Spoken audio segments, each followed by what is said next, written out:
Welcome everybody to this week's episode of Ant on Music. I, of course, am Ant. Hello to everyone out there. Thank you so much for tuning in, week out, every week, that those of you who do. This is the year-end wrap-up show. Might not be the last episode for the year, but there's going to be no new releases coming out as far as new music goes. Everyone kind of holds their stuff till the following year at this point if they're set to release something or if there's been a delay. So what are we going to look at this week?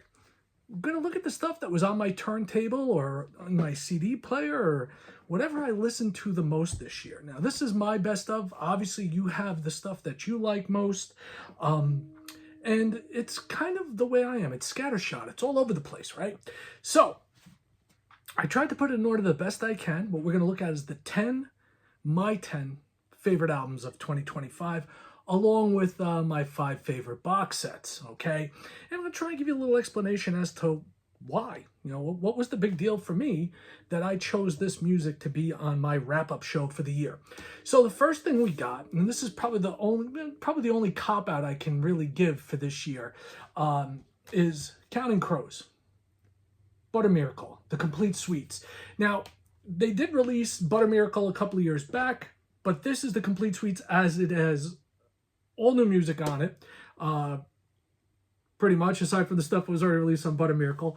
And I really dig this album. I'm a huge Counting Crows fan, always have been since the mid-90s.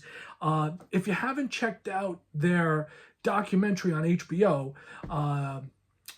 definitely should check that out. It's called Have You Seen Me Lately, I believe is the name of it. It's Music Box, Have You Seen Me Lately? And it really delves deep into the Counting Crows early period from their inception up through Recovering the Satellites. This is their latest that came out. And I really love everything on here. Suite 1, which was the original release of Butter Miracles, you know, it has the big songs off that were Bobby and the Rat Kings and Elevator Boots. And you got new songs on here as well. Really do love Adam Duritz is just a phenomenal writer. So this one we're going to put in at number 10 for the year. So this is my 10th favorite album, 10th most played album of the year. Next up, this is something fairly new. All right, and you've heard me talk about them a lot recently, and that is Howling Giant. All right. Like I said, a few weeks back, I went down the rabbit hole, picked up everything they have out. Not that there's a ton of it, but the stuff that I've heard has been phenomenal. If you dig modern prog metal, this is definitely a band worth checking out. Very cool stuff, great harmonies, crushing, grooves, crushing riffs, fantastic stuff. Howling Giant, Crucible and Ruin in at number 9 for the year. And continuing on that heavier end of music, coming from the prog metal world, you have Charlie Griffith, all right, from Haken, rhymes with bacon, not Haken, but Haken. And he has his solo project, Tiktaalica, and the Gods of Pangea, all right. This is basically, if you love 80s style thrash, this is a fantastic album for you to check out if you haven't checked it out already. So this is in at number 8, all right? Totally Change, next one, all right? This is one I found, and it's funny. I went to a couple of record stores down in Florida, and 2 of the record stores that I went to in Florida while visiting my daughter yielded 2 albums, okay? First one is one of the grand masters of music, one of the great voices in the history of rock and roll, Robert Plant, with Susie Diane and Saving Grace. Robert Plant has always been one of my favorite vocalists. This album did not disappoint. I actually like this a lot better than his stuff with Alison Krauss. Really cool stuff on here. It just gives you, like, almost in a lot of ways that acoustic Led Zeppelin vibe on a lot of tracks. Very bluesy, very earthy, and very beautiful. So at number 7, we're getting into Robert Plant, Saving Grace. Next up, a lot of people have this as their album of the year, especially if you're into prog rock, and talking about Marius Duda of Riverside's final installment of his Lunatic Soul song cycle. This is The World Under Unsun. And World Under Unsun actually fits in the storyline of the Lunatic Soul series under post-Fracture. So this comes in after Fractured, and it's basically about putting yourself back together. So this is a great album, top to bottom. Excellent songwriting. You know, Marius Duda is a tour de force. To me, he's almost like the Polish version of Steven Wilson. Okay, and I really love this album. This one is in at number 6. Now we're going to get into the top 5. All right, top 5 albums. All right, where do we go? So top 5 albums. These are the albums that I really burned through a lot this year. Listened to them for a considerable amount of time, and they are pretty varied. Okay, first up, this was an album that I had on repeat, continuously when it was first released. That is Fishbone, Stockholm Syndrome, and just for the song Racist Piece of Shit. That alone, this album is worth picking up for.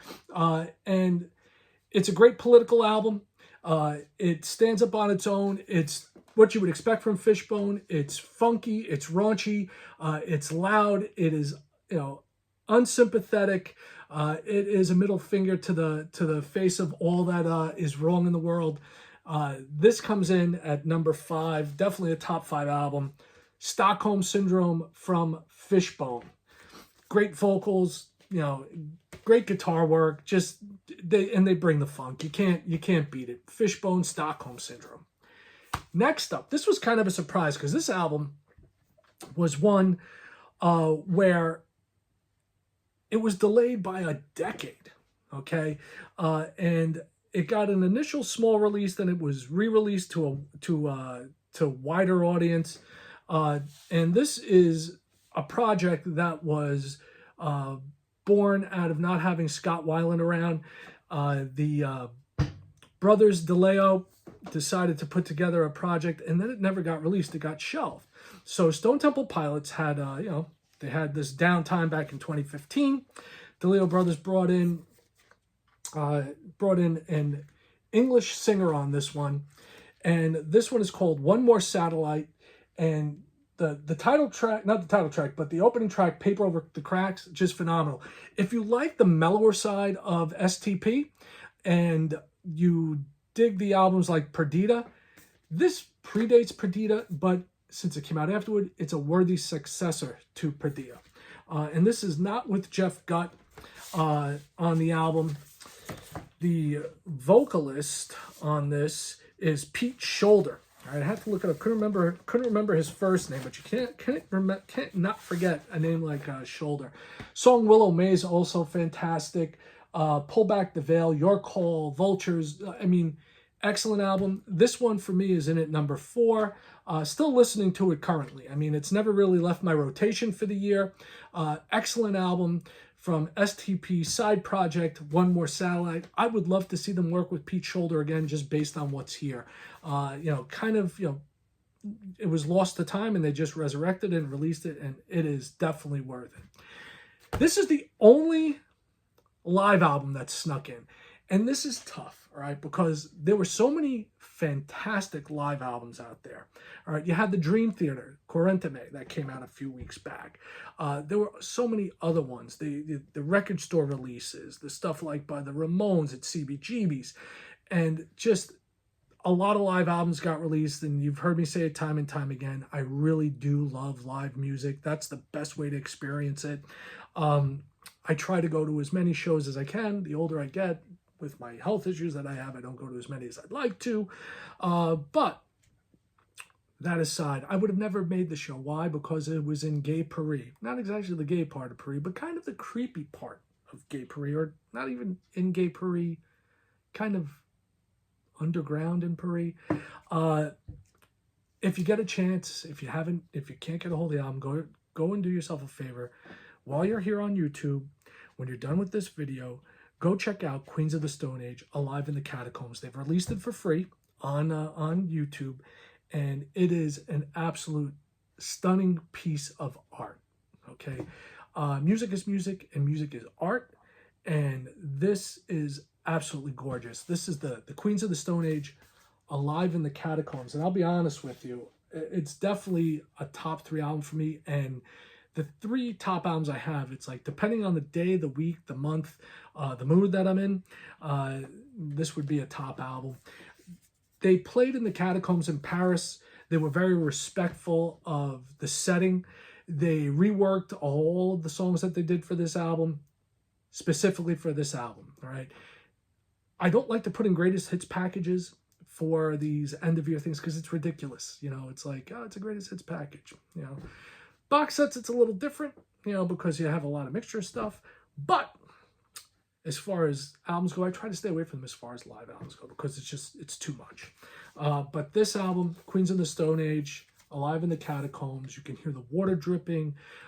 You can hear the reverence that which the band plays the music, and Josh Homme singing, just absolutely gorgeous. And it's short. It's only 5 tracks. All right. One's, well, 6 if you want to count Running Joke and Paper Machete as 2 separate tracks, but they're together. You got Collapsia, Villains of Circumstance, Suture Up Your Future, which is amazing, and I Never Came.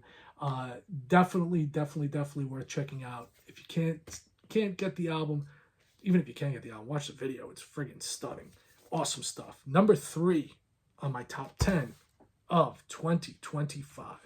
Next up, the return of Mike Portnoy to Dream Theater, and it did not disappoint. Killer riffs.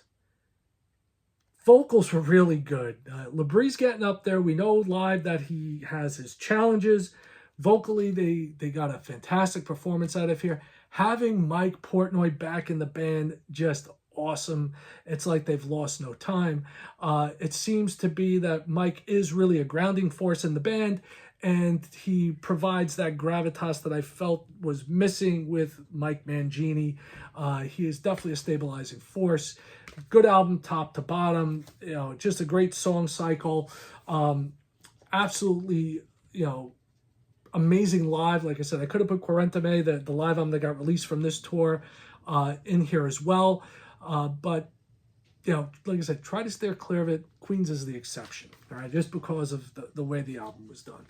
But the Kings of Prog Metal return on Parasomnia. Awesome album, in at number 2. Now, number 1. What would be the number 1 album? I think it's pretty obvious. I am a huge devotee of Steven Wilson, okay? Got to see this tour, got to see the Dream Theater tour, and I got to see Steven Wilson on tour.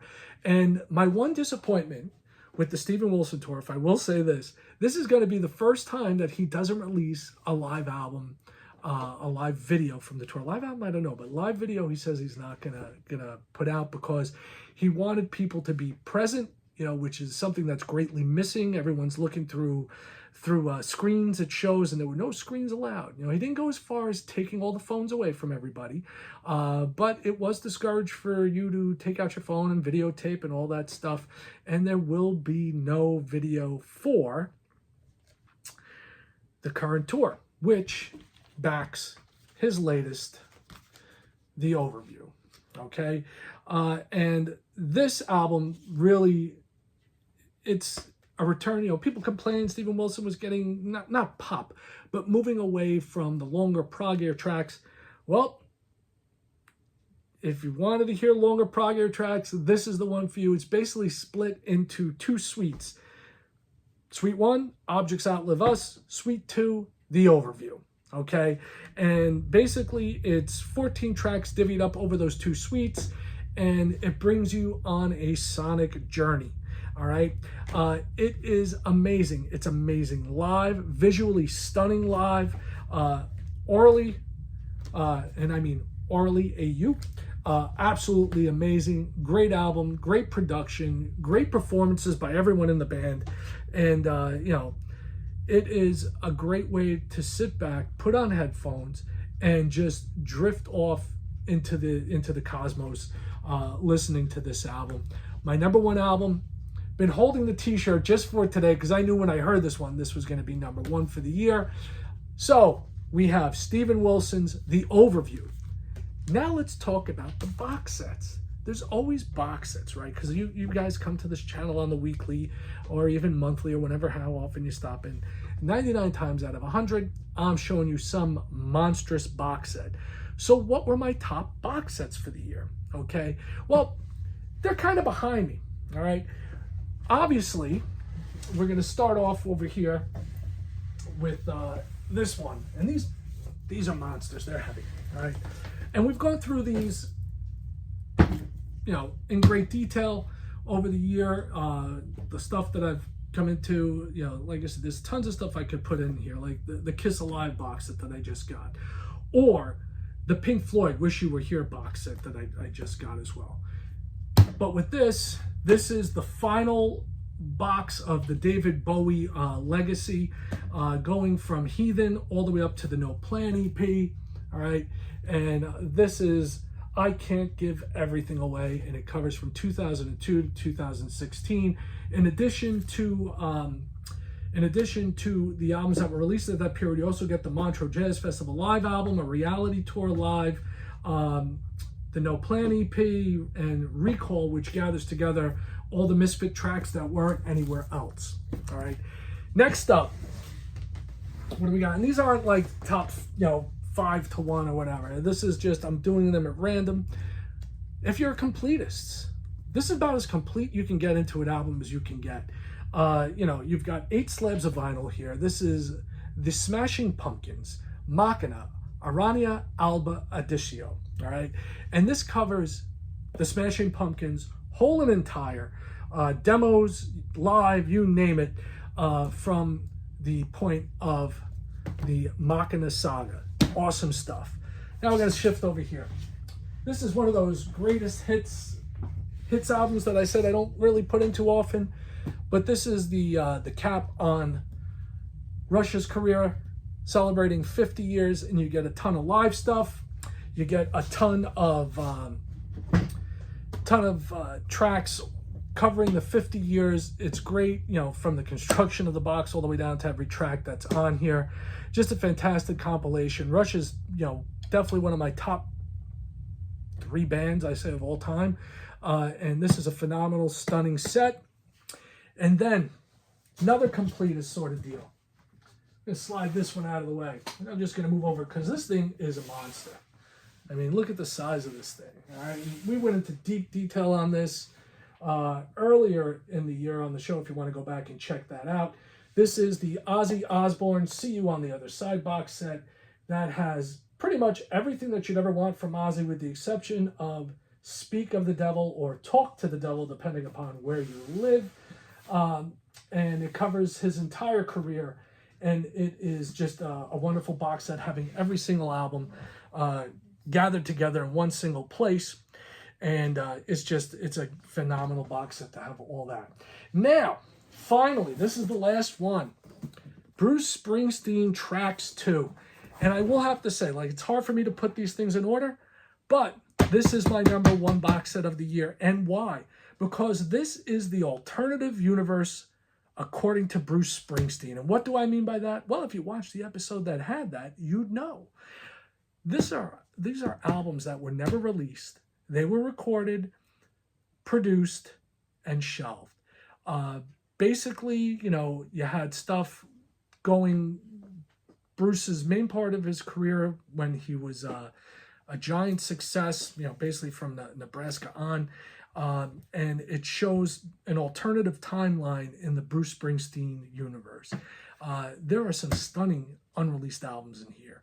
I really hope for the buying public that they put this out as as solo releases, so people can pick and choose what they want. You know, I know these box sets are crazy expensive, but things like Inyo is great. Somewhere North of Nashville is great. Perfect World. These are album titles that are contained within. If you like, I'd like you to go back and check out my video on this one. And that's that. So those are my top albums, my top 10 albums of the year of 2025, and my top 5 box sets of the year of 2025. I would like to thank everybody that has contributed to the show in some way, either by commenting, sharing the videos across other platforms, obviously by clicking like and subscribing. We've cleared 500. I'm so psyched. That's the other thing I forgot to mention.